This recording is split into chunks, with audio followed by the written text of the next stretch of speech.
Hey everybody, this is Pastor Chris. I'm coming to you live from Lexington Park Baptist Church. This is PC Studios, and it is April the 3rd, 2024. How in the world are you doing today? I hope you're blessed, highly favored by God.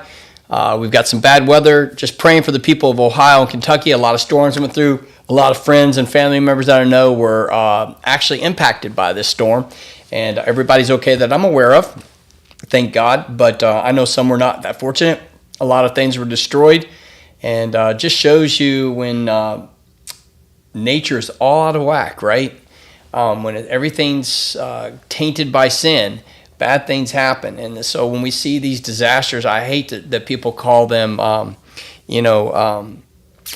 connect them with God. God's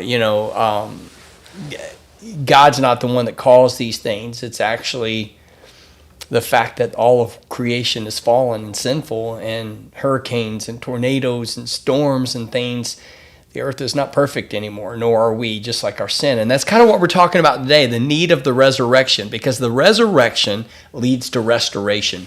The resurrection is about the redemption. The earth groans for the redemption of humanity, of the sons and daughters of Christ, and if you will, the sons and daughters of Adam, right? The second Adam in Christ. So let's look at this resurrection as we are following in the aftermath of Easter. And let's look at it a little bit deeper today. What will that be like? What's the resurrection? What's the big deal? Why is it so important? Well, it's everything. Like I just led to real life scenarios, right? The resurrection will bring the redemption, not just spiritually of us, but will really bring the restoration of everything that's even physical. So this Gnostic thought that I started talking about, Gnosticism was disproven. Jesus did come in the flesh. It wasn't just spiritual. And his bodily resurrection was immaterial. It was a resurrected, glorified body that had no sin, had nothing wrong, though Jesus got that body first. He's the first fruit of the resurrection. So shall we follow him.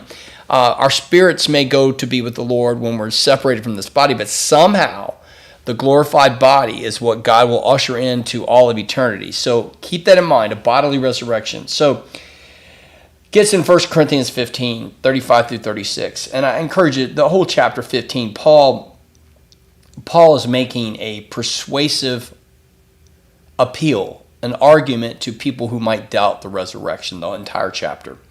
And so he says this, but someone will ask, how are the dead raised?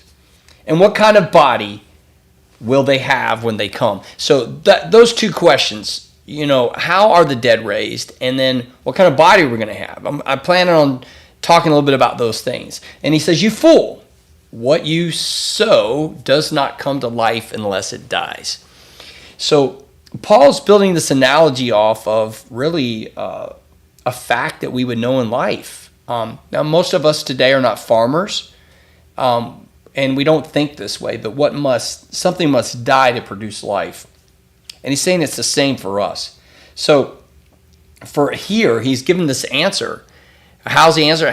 What will this resurrection of the dead? How will the dead be raised? Just like a seed goes into the ground and dies, and it comes out, right? So he goes on in verses 37, 38. And as for what you sow, you are not sowing the body that will be, but only a seed, perhaps of wheat or another grain. But God gives it a body as he wants, and to each of the seeds its own body. So he's telling us that just like seeds die, right? It's going to happen. Now, Jesus said this in the Gospel of John chapter 12, 24. I tell you, unless a grain of wheat falls to the ground and dies, it remains by itself. But if it dies, it produces much fruit. What dies lives. We don't think that way because we look at death as permanent. Because we think of it humanly, or we think of it practically from the different types of flesh. And that's what he goes on in verses 39 through 42. He tells us, I'm going to talk a little bit more about that tomorrow, but he talks about there's different types of flesh. We are so related to the flesh. We are so related. This is where Gnostics, that's why they didn't like the material. But we know that we're created good and very good. All the fish, all the birds, all the different types of flesh, and then finally our flesh. We know that sin has tainted those things. But and in that regard, they're bad. And that's why we need a glorified body. But what God is saying, what dies must live. So for us, we view life because we lose each other. We love each other. We get attached to an animal, or we see the destruction of creation and it devastates us, right? We're thinking that's almost, we treat it like it's permanent. And I understand we have the loss in this moment. We grieve in that moment. So I'm not belittling death, but we must realize that death is really a portal for us as believers to eternity. And death, the death of our physical body, because we're spiritually, listen, everyone will be resurrected. Not a single human being that exists will cease to exist. Now you may say, how do you have evidence of that? Well, the Bible, this is our belief system. This is what Jesus taught. The conquering the grave is about the bodily resurrection, but truly this going to heaven, being with God, being absent from this body, to be in the presence of the Lord, our spirit will go on, the essence of who we are will go on into what we know heaven, but a new heaven, a new earth, and a new Jerusalem, which will have a physical existence, like a tangible material thing, with our glorified bodies will be where we will usher in and live forever. It's huge. It's bigger than ourselves. It's hard to comprehend. But think of this created order. God has created a new glorified place from what we got wrong that we will usher into existence forever with him. And this temporal existence that we have now is temporary. It must die to produce that new life. We must die so that we can be glorified someday. And that's what God's going to produce in us. Again, the reason it's complicated is it sounds sci-fi for you and me. You know, we're thinking, how can this be? They're asking the question of Paul back then. You might ask the question today. And Jesus is saying, look at the evidence of, when you plant something, it dies and it bears the fruit. Paul's saying the same thing. You must die to put on this glorified body that's coming. And he talks about in verses 39 to 42, let's go ahead and this flesh is the same flesh, but there's not all flesh is the same. So one flesh is for humans, another flesh is for animals, another is for birds, and another is for fish. There are heavenly bodies and there are earthly bodies. This is what I want you to understand. We will have heavenly bodies versus our earthly bodies. Our earthly bodies are tainted by sin. They corrupt. They're going to die. They're going to decay. They're going to break down. They're not meant. Our bodies right now are not meant to live forever. Now, here's the good news. There's the splendor of different things, and there will be a splendor of this glorified body for us. There's the splendor of the sun, another of the moon, another of the stars. The stars differ from one another in splendor. So it will be in the resurrection of the dead. Sown in corruption, but raised in incorruption. And it's not really the same thing as recycling, but God kind of is like into recycling. Our bodies will be recycled or rebirthed or renewed or restored or totally recreated. And by the way, I'm going to be honest, there are some people that I believe it's totally recreated, but there are some people that believe it's just like a restoration of a car type of mentality. However God does it, my body's going to be raised up. Your body's going to be raised up. It's going to be glorified. Our spirit will be reunited, and we will live forever with God. So the earthly body that we know will cease to exist. But the heavenly body, the forever body, the glorified body will go on forever. What is now corruptible, though, will become incorruptible. So sown in corruption when we die, but raised in incorruption when we're raised. And this is what Paul's teaching. It is a philosophy.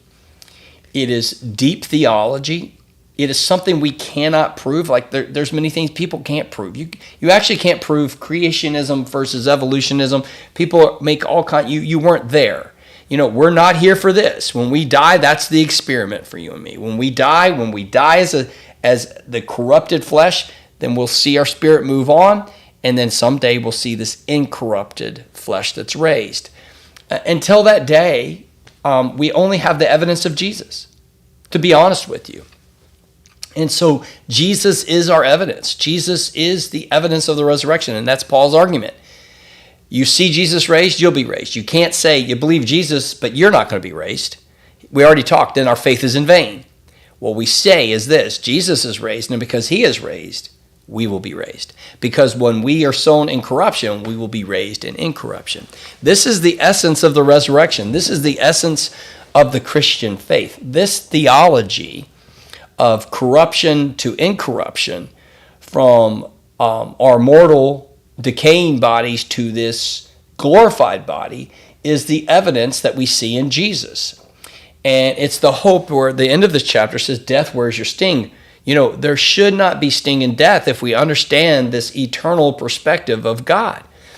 We grieve the loss of someone, but the sting of death, and it does sting, it does hurt, but it can't be eternal. We have to see a bigger picture. And I'm not saying you can't cry. I'm not saying you can't be sad. None of those things. So don't get me wrong, but I think we just need to see death differently. Now, we grieve with hope. First, in Thessalonians, it says, we as Christians, we grieve with hope because we know the resurrection, right? We know this. Those that are without it grieve with a grieving of loss that can never be replaced. And so what I would say is, if we grieve in death, it should be grieving for someone who died without Christ, or a family that doesn't know Christ. That's hopeless. But for us, you and me, and I'm hoping any of my audience that knows Jesus, we would grieve with hope because we have Christ, because Christ is raised. And because Christ is raised, we know we have life beyond the grave.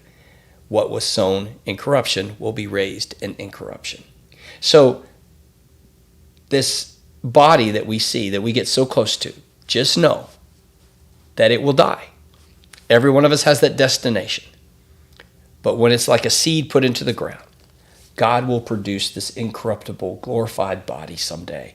Our spirits go on to be with the Lord. The absence from this body is to be with the Lord. This is what Paul teaches. This is the teachings of Jesus. This is the hope that we have in the resurrection. And I hope that gives you encouragement as you face someday your own mortality, as I do as well, and as we lose loved ones, or as we go to funerals, or as we minister to people that are dealing with the grief of someone who's died. And also that it would motivate us to share this gospel, because outside of Christ, there is no hope.